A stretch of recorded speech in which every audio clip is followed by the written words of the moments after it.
Live right here on Facebook Live. That's We'll let awesome. it. It'll take just a moment. It's going to go live for just a minute. I got to tell you that we've had an incredible series of live events. I call these flash updates, where I've been bringing in some of our top clients and top consultants and sharing with our audience, what's working well and what they can do to actually. I've been talking about the bounce, Chris, where everyone's talking about shifting and pivoting. I think that those are not terms that I want to focus on. I want to focus on the bounce and how do we put ourselves in a position to be at the top of the curve when the bounce happens, as Yeah, opposed to playing defense, right?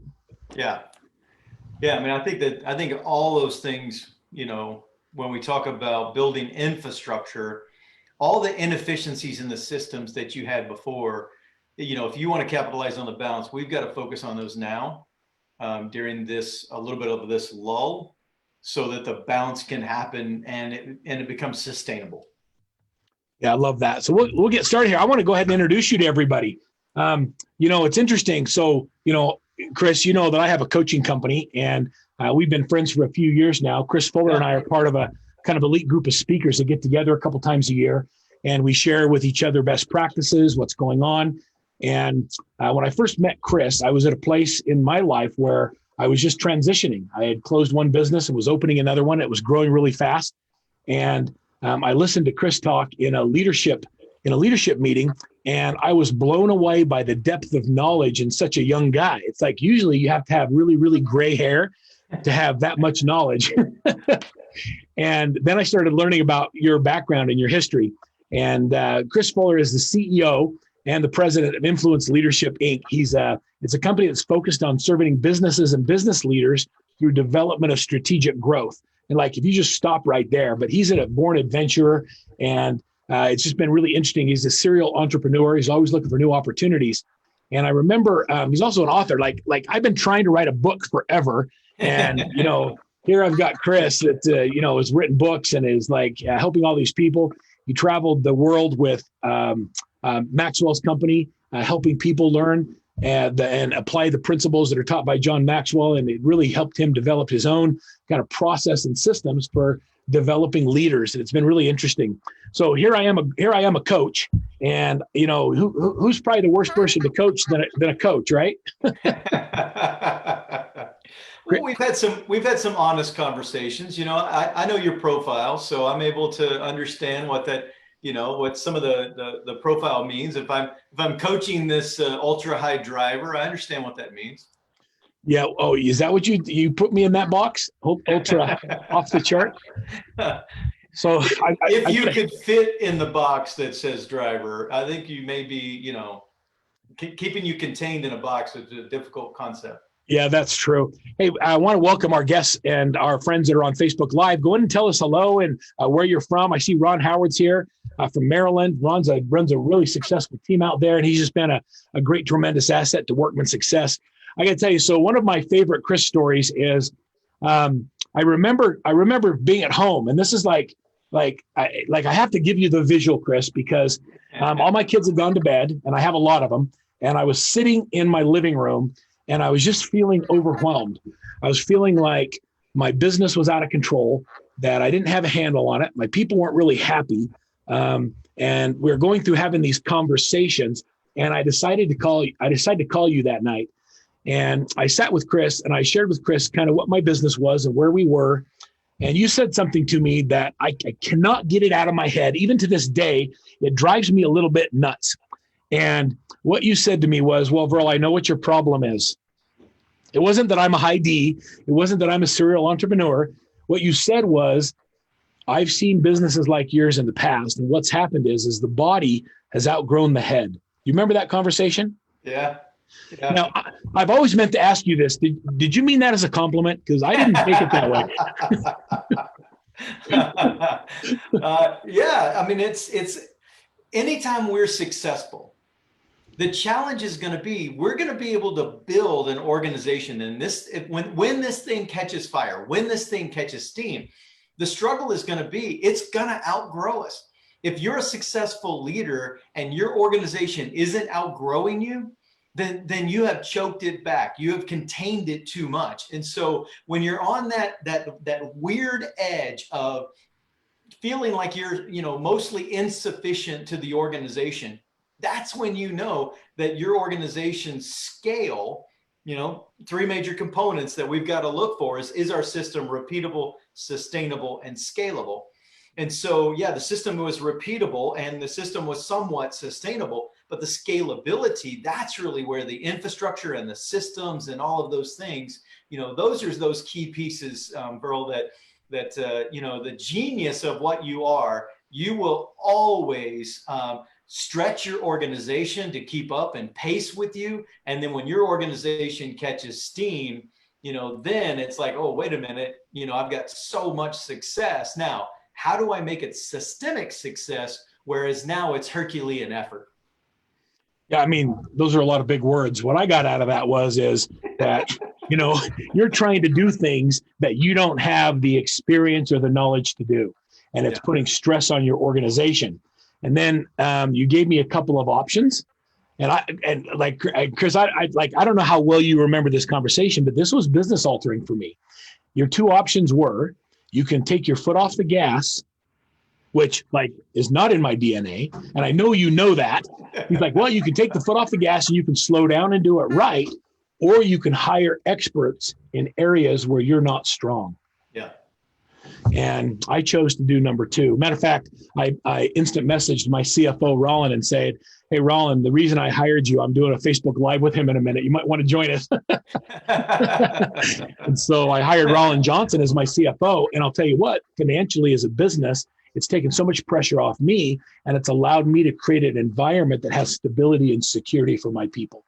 Yeah. And so I just want to publicly say to you, thank you for the advice and for being my coach in a time when I was really feeling like I didn't have direction. And it's changed a lot of the decisions that I've made going forward on what I do internally and what I outsource and how we've been able to continue to serve and to grow. So, from my heart, Chris, thank you for the impact you've made on my business. Too much. Thank you. You're, it's more on you than, when advice is given but not heeded and not acted on, it's irrelevant, right? So it may have been good, timely advice, but it's the activity that's the genius on all of it. So we have a lot of hellos from all over North America. We've got Cynthia from North Carolina that says to tell you hello, and Duncan from Ottawa, which is kind of fun. I love our Canadian friends we have. It's just a tremendous group of people in Canada. And I got to tell you, they are the nicest people in the world. Mm-hmm. I've never had so many people say, I'm sorry. Yeah.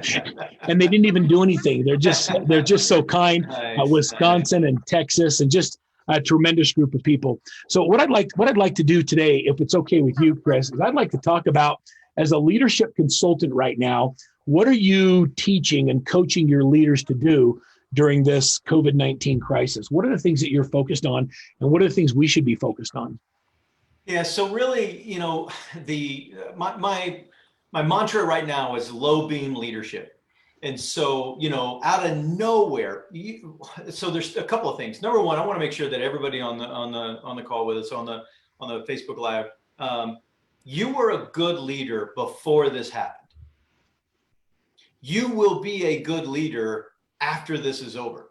So in the interim of, you were a good leader before, and you're going to be a good leader again. I don't want you to doubt you.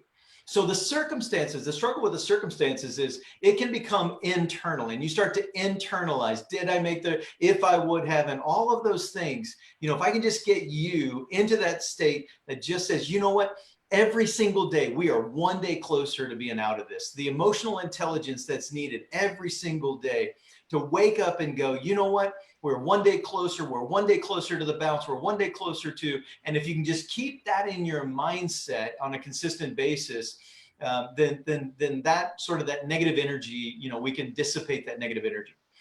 Beyond that, I'm talking about focusing on low beam leadership. And low beam leadership, if you've ever been socked in with fog, then you know that is not the time to be riding with your high beams on. This is not the time to look at a 5-year, 10-year strategy. This is a time when we are socked in. Let's look at, and I measure things out in increments. So we focus on the next 1 to 3 hours, 1 to 3 days, 1 to 3 weeks. And so as we're talking about low beam leadership, what do we need to do for the next 1 to 3 hours, 1 to 3 days, 1 to 3 weeks? that's going to impact this in some way, shape, or form. Now, I have a board in my office. I'm looking at it past my video screen. It's called a win board. And the win board is, you feel like you're losing so much. We need some energy. And so the win board is, it's either wins that we've done, you get to tack a win that we've done, or you tack a process and win becomes what is next. So I may not have made 10 sales, but what is next, my win, is I made 10 calls. So I think when you start to reframe success in the day and you go in that low beam leadership that talks about, I'm not going to look 2 miles down the road. I'm going to drive to the next mailbox, to the next stop sign. I'm going to drive to the next turn. And so when you start to execute the fundamentals on this particular piece, you know, that low beam leadership and the emotional intelligence are the two key pieces, bro, that I'm having leaders focus on. All right, so I got a visual that I'm just thinking about as you're describing this to me. So I'm a Ford guy, so I have an F-250. And so in my F-250, it has these LED lights that look like a backwards C, and they are super, super bright. And when I turn those LED lights on and I turn them up, it goes bam, and I can see everything, right? Yeah. But when it's foggy outside and I turn those on, I see less. Like when you turn your brights on, I see less.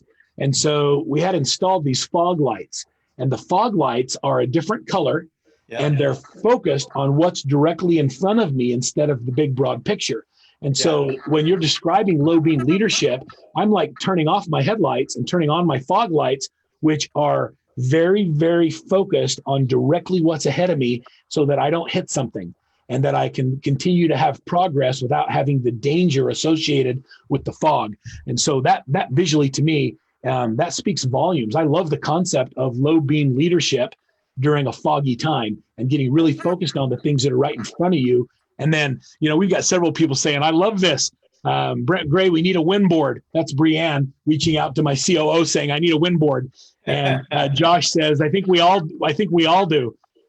So I love the idea of a win board. So give me an example of a few other things that might be on your win board. Yeah, so I have 2 boards. Let me give you the other one. The other one is the wig out board. And so, you know, people are wigging out. There's so much wig out about the negative energy and the emotion and the fear and the concern.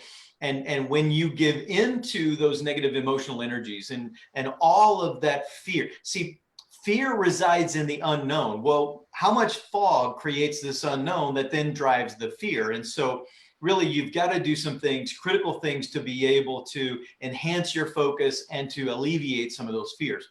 And so we have a board that's called a wig board. And the wig board is, you know, without wigging out, if you want to wig out this way.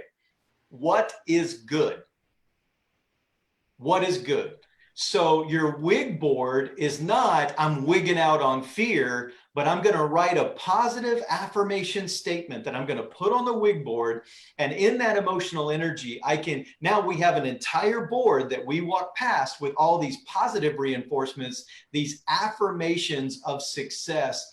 And whether it's a prior contract one, whether it is something else that's gone on in the past, you know, we built the business to where it was prior to COVID.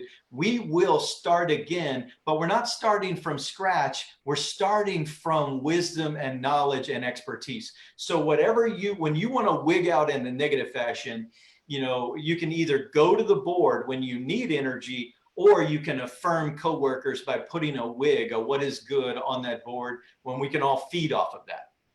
All right, so your energy is contagious. So like I'm getting fired up, which is not a good thing because you know I'm going to get out of control here in a minute. But what just went through my mind is, for all of our listeners, the people who are on the Facebook Live right now, I would love you to type in the comment section your wig. Like, what is good that's going on right now? What's good happening?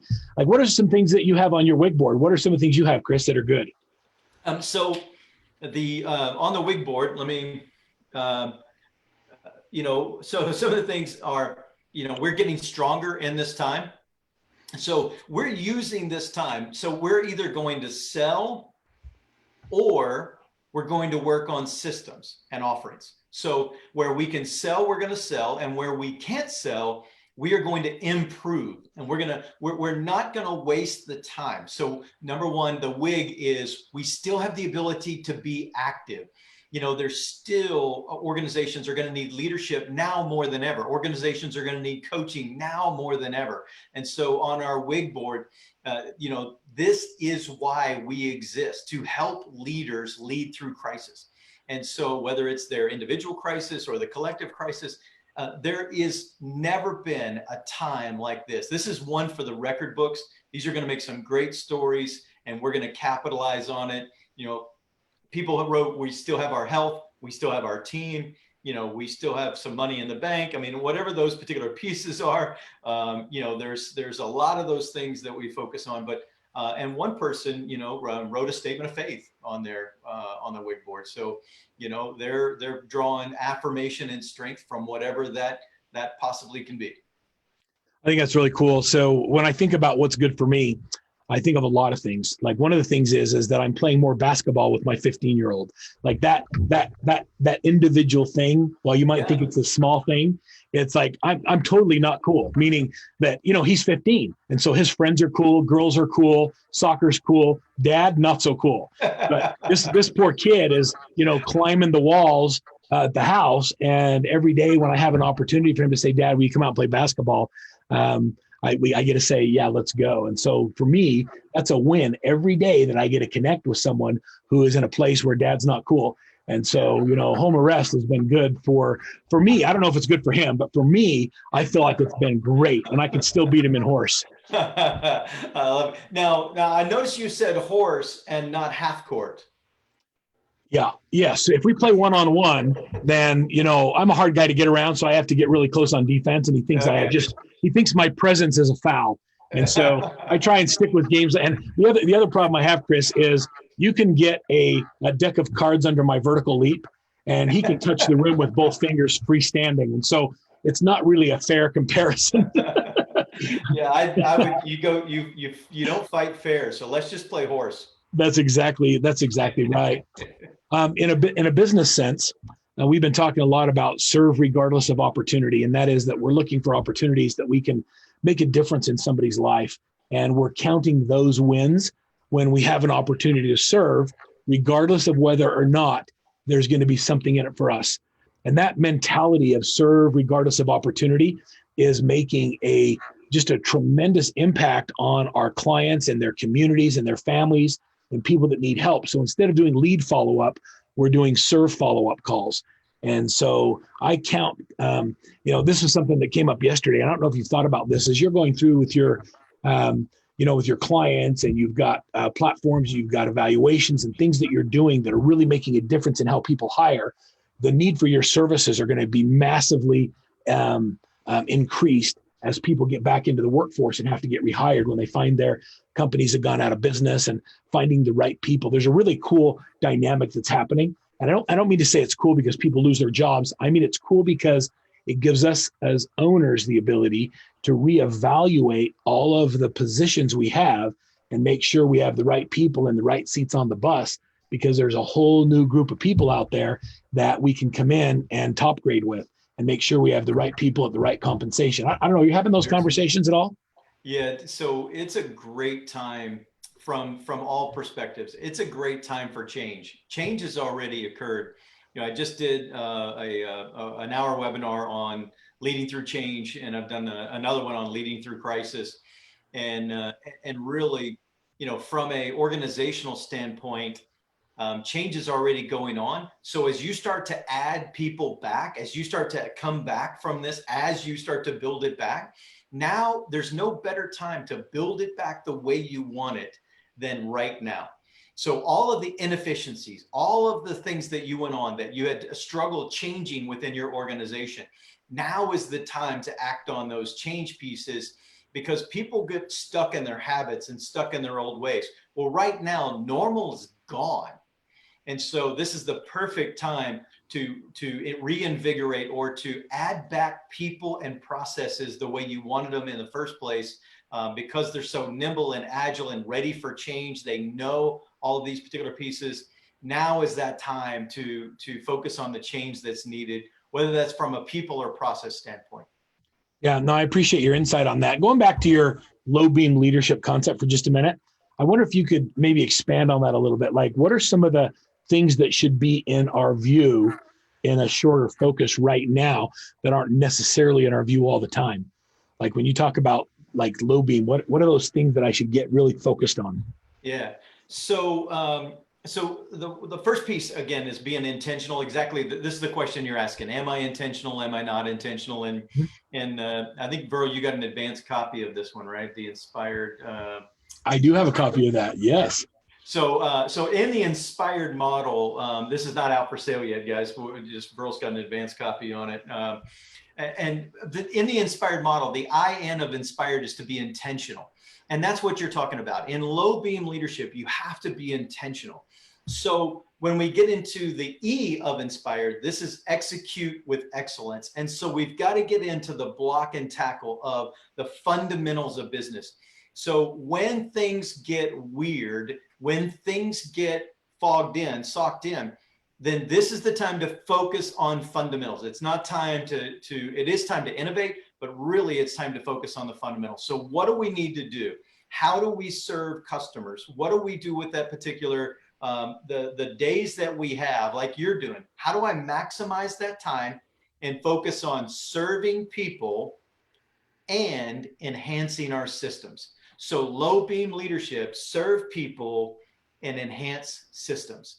So what are you working on now that essentially in that rebound, in that bounce, right now, everything that we're working on is how will we contain the flood of business? So if we take these 3 months, 2 to 3 months, and essentially we have to add in those 2 to 3 months into the 6 months at the end of the year. So we have to do 9 months of business in the 6 months that we're going to have to be able to do that business. Now, what am I doing in my infrastructure that's going to allow me to throughput 9 months of business in a 6-month time period? So when we focus on that low beam leadership, we're not saying, we're not, even this is kind of a little bit of my radicalism, I guess, if you will, Burl. No customer, no client has canceled any dates on us. They've only rescheduled.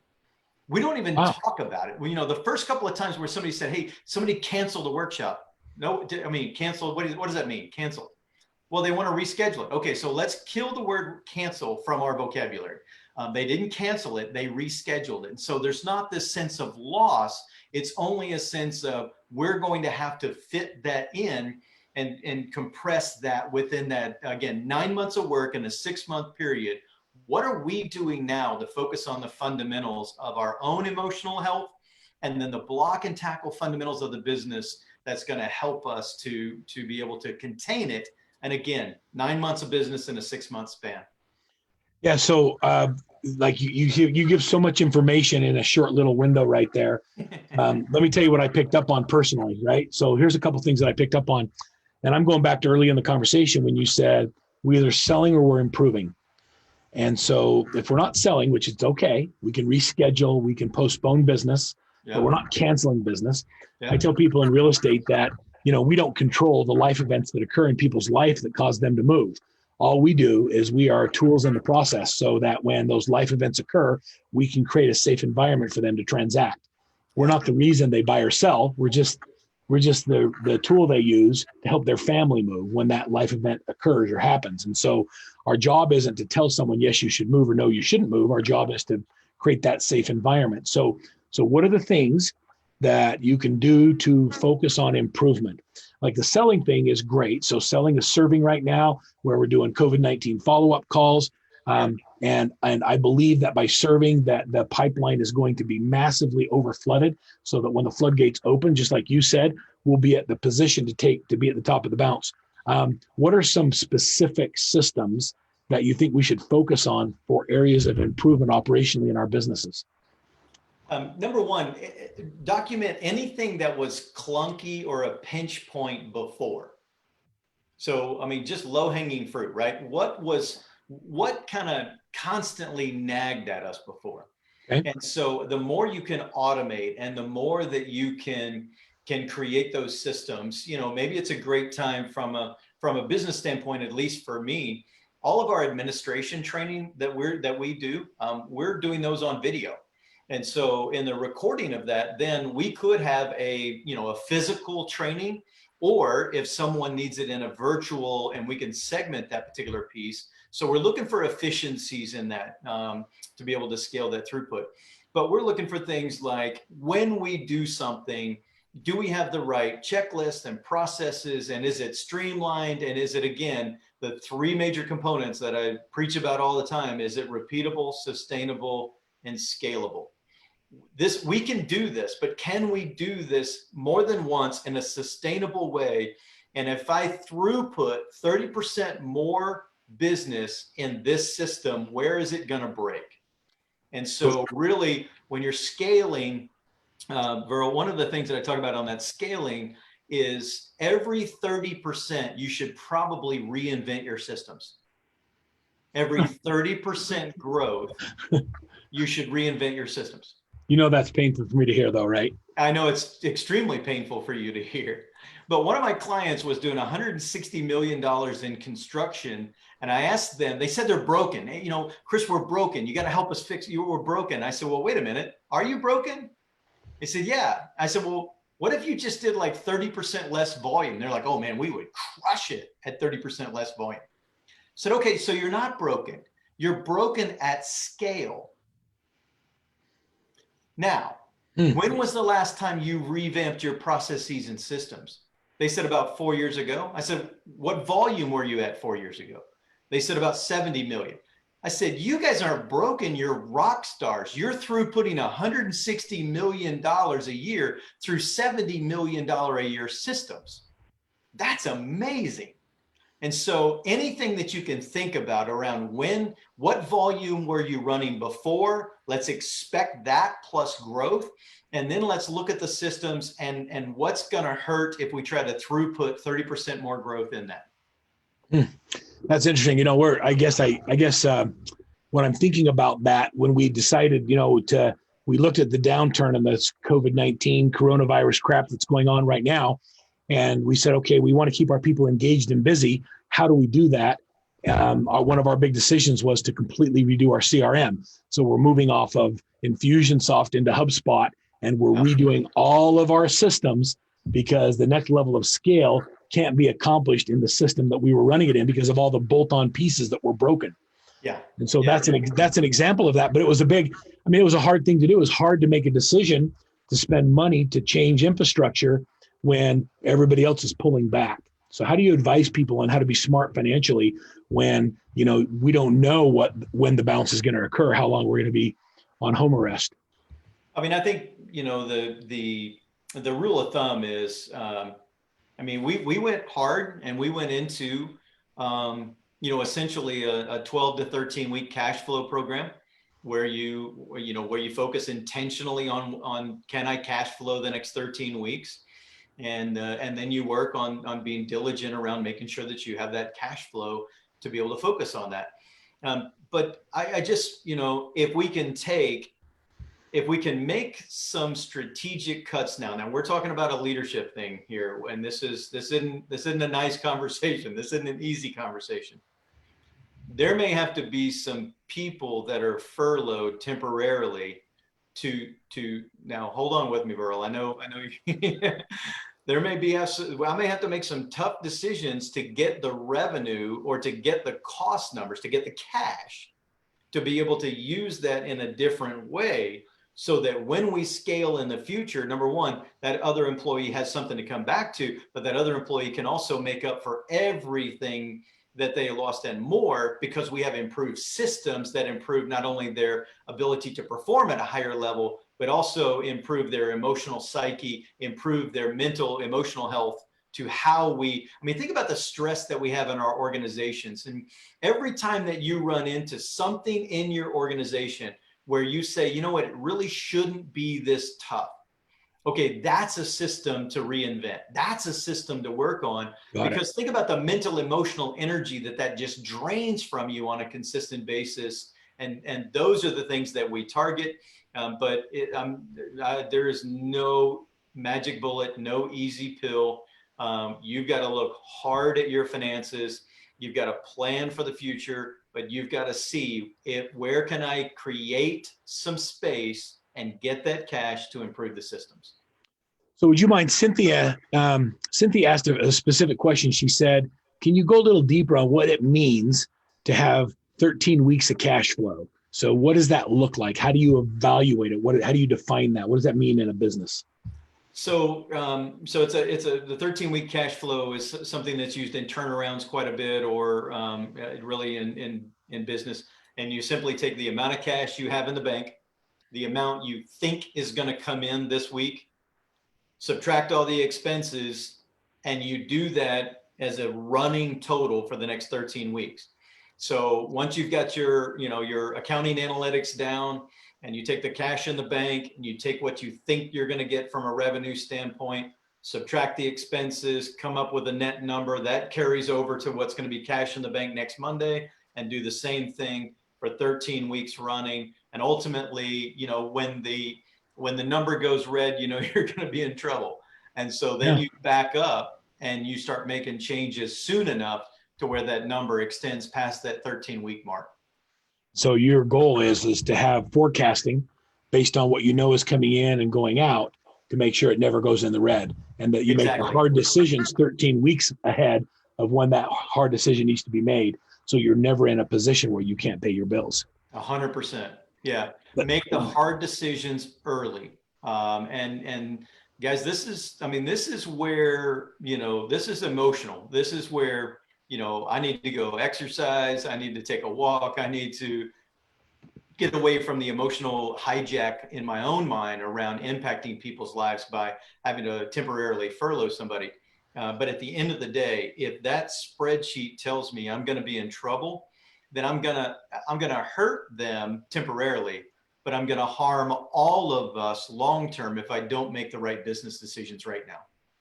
So as a leader, and we have a lot of team leaders, real estate agents, small business people that are our friends. And we also have some pretty big brokers and entrepreneurs that are on the call. What's the responsibility of the leader to their employees? I like to tell my clients that their responsibility is to create stability and security.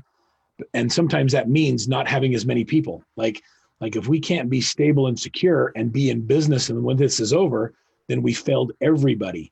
And sometimes that requires you to make some hard choices. Yeah, you have one job as a leader: keep the business alive.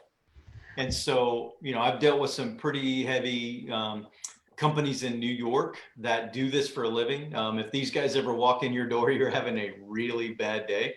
And they're restructuring companies. And so essentially their number one piece is protect the body. Now you're going to lose arms and limbs, but you can grow them back.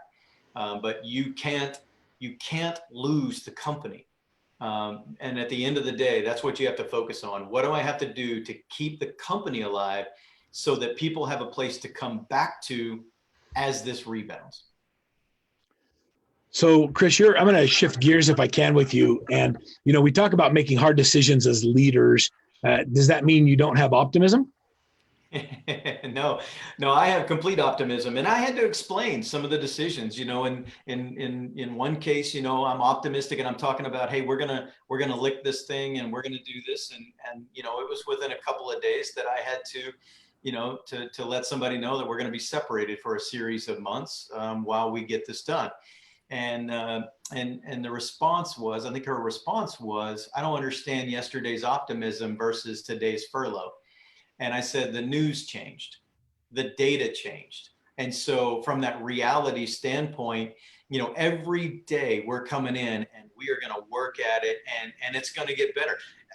I mean, guys, how many of these events, Verl, have you been through? Several. Several. Yeah, it's not like this one exactly, but we've been through these things. And guess what? People have lived through worse. People have recovered financially from worse. And so in the middle of this particular event, I know this event seems crushing, and it may be the first time that some of us have been through it.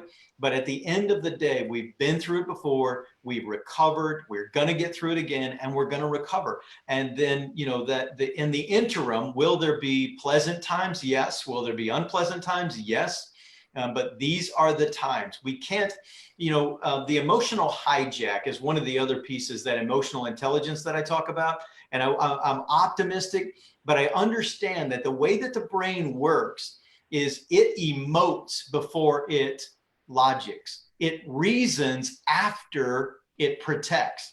And so that optimism is, hey, we've got some things that we're going to do. But sometimes I get flooded like everybody else on, oh my gosh. So the data is telling me there's a threat to my future. And emotional intelligence processes that to where we have some of that impulse control, to where we have what I call learned optimism. So I may not be feeling optimism right now, but I do learned optimism by being able to put things on my win and wig board that essentially says tomorrow is one step closer. Today is done. Every Friday, I post on there, we are 1 week closer. You know, right now, this may be the last month that we are in full shutdown. That went on our win board. This is likely the last month we're in full shutdown, and we're already halfway through. We are 2/3 through the last month of this shutdown. So that learned optimism has got to be something that we put in to counteract the emotional hijacking, floodedness that can occur that puts us in that negative state. You know, that threat assessment, if you had, you know, an animal coming after your family, or you had somebody coming after your family, that threat assessment keeps you alive. Well, that psychological threat assessment, if it's financial ruin, it doesn't know the difference between a lion attacking you and the potential of financial ruin. So the psyche and the emotional intelligence, the EQ of leaders, is such a key piece in this learned optimism. All right. So clearly you have a little bit of expertise in how people think and operate. And there's a difference between reactive response and behavioral norms for what an individual's style might be. I've watched you carefully as you've led others, and as you listen and lean in and learn about who people are. Tell me a little bit about how behavioral profiling will help us as leaders better support our team members during what's going on right now. And I know you've given that some thought. I've given it just a little bit of thought, Viral. And so in July, I've used a behavioral profile, particular behavioral profile that I've used for since 2007.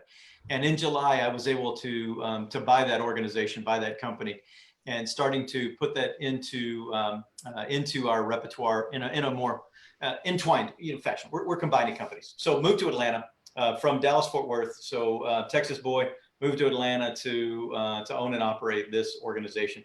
And in the middle of that wiring, so this wiring takes 26 different components, and it understands fully the wiring of a person, of an individual. So are they more control oriented or accommodating? Are they more, emotional and relational, or are they more introverted and logic? So as you start to know somebody's wiring, then you know the likelihood of how they're going to process information, yourself and others. And also you can start to lead your team. So if you've ever had dysfunction in a team, one of the components is you're likely, essentially, you're having personality mismatches that were undiagnosed. And in the team, you just had a mix of the team that were, their methods of operation were so different from each other that they started grading on each other. And then the accusation was, we're dysfunctional. Maybe it's simply the fact that we don't understand how each of us operates. And so that friction comes in from heart. It's not the value mismatch. It's not a heart mismatch. It's not about you as a human, me as a human. It's about our methods to reaching that next destination. And so that behavioral wiring becomes very key. Are they a generalist? Hey, things are going to be great. Or are they a precisionist that says, wait a minute, I want to know exactly how they're going to be great, when they're going to be great, on which data you are basing your optimism and how you are. And so, just understanding the human psyche and the behavioral wiring that we were gifted from our parents. I think that's kind of key to understanding how you lead as a leader, and then how you lead others within your organization. So how do I and I mean this sincerely, how do I increase my EQ, or that emotional intelligence you're talking about, so as a leader, I can better match people or at least understand people better so that I can create movement where there might be a stalemate because of the what's improperly diagnosed as dysfunction is just lack of emotional intelligence. How do I fix that? The first piece is self-awareness. So all leaders start with themselves. So if you can't lead you, why should I follow you? So step one, do you have the emotional intelligence to realize when you're getting hijacked, right? How many, I was going to ask you, Verl, but I think I'll just send an email to your staff and ask them what your trigger words are. Like, what are the trigger words that will set Verl off? And so I know you don't have very many or any at all, but Verl, I just can't get this done. I mean, I just don't. I think you're asking too much from us. I mean, Verl, I think that's too aggressive of a.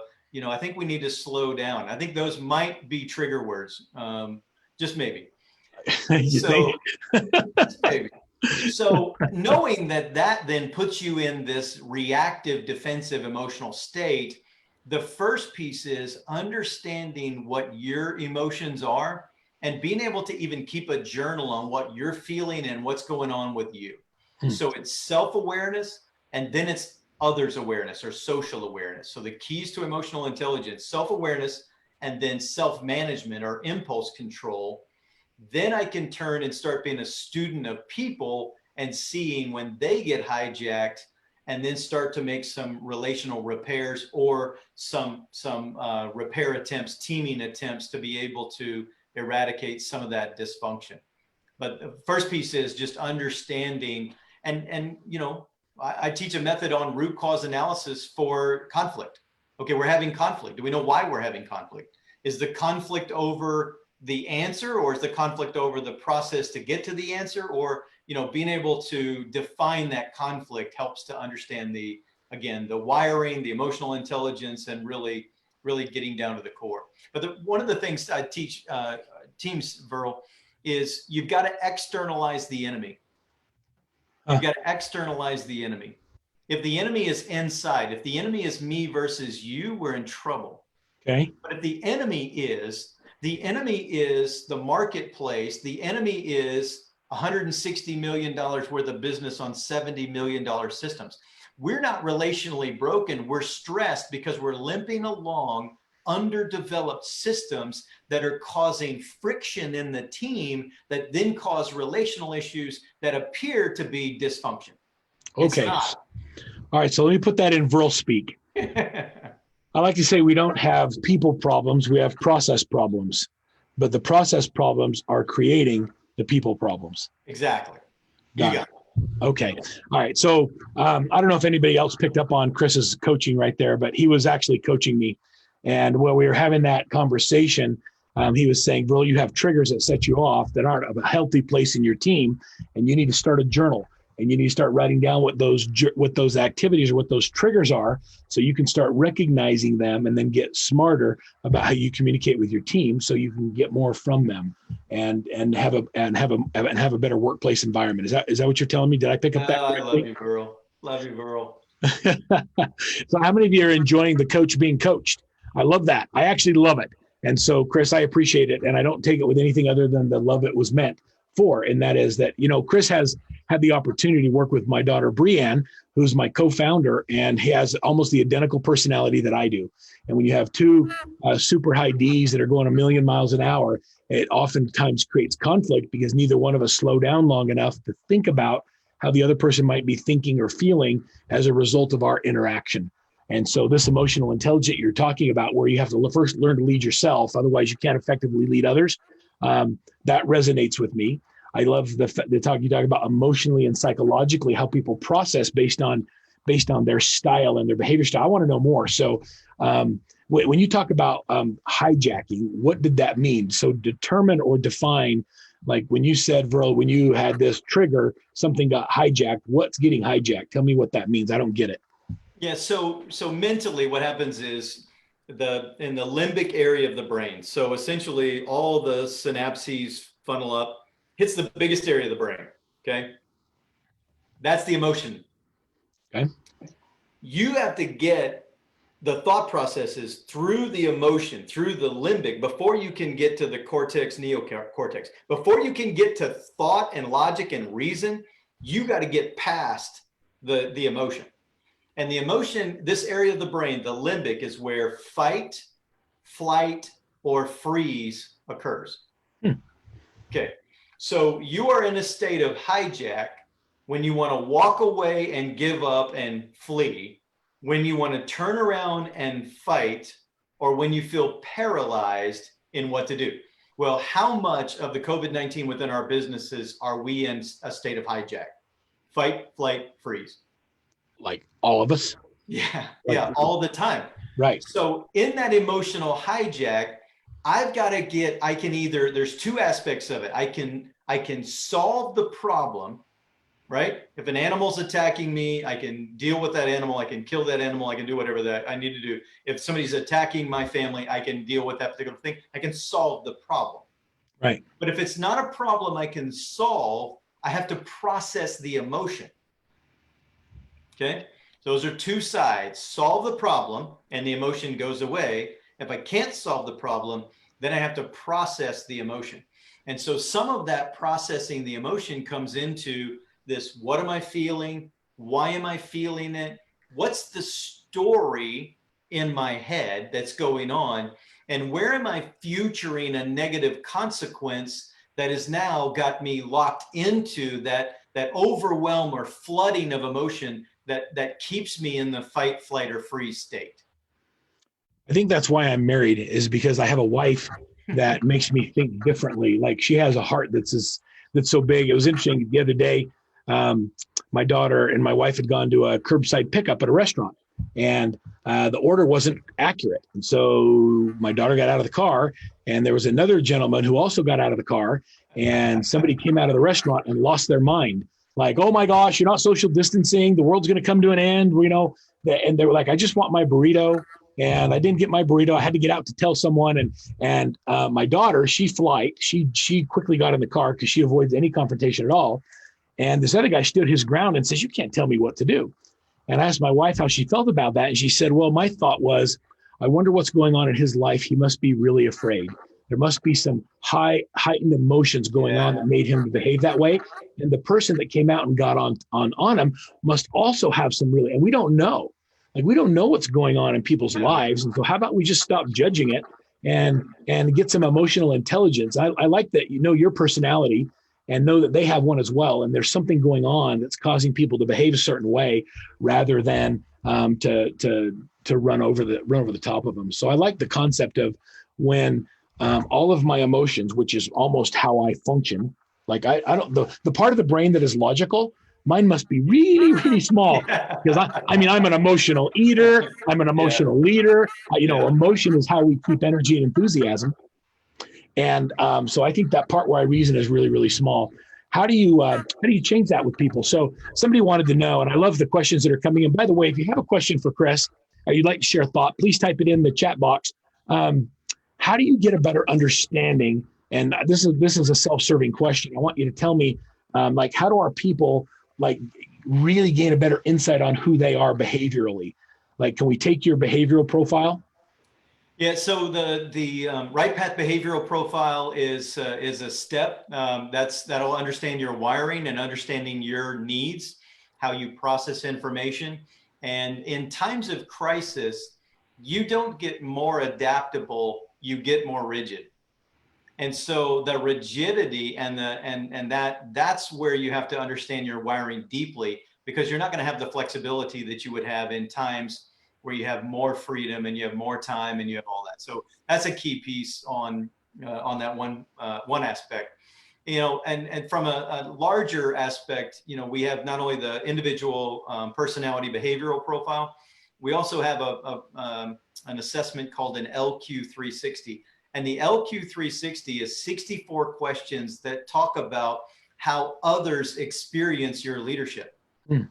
So, Verl, we could do an LQ360 on you and have your entire team give you this 360 feedback that would talk about how they experience you. And so in that particular piece, the awareness is not so much, here's the pain of that.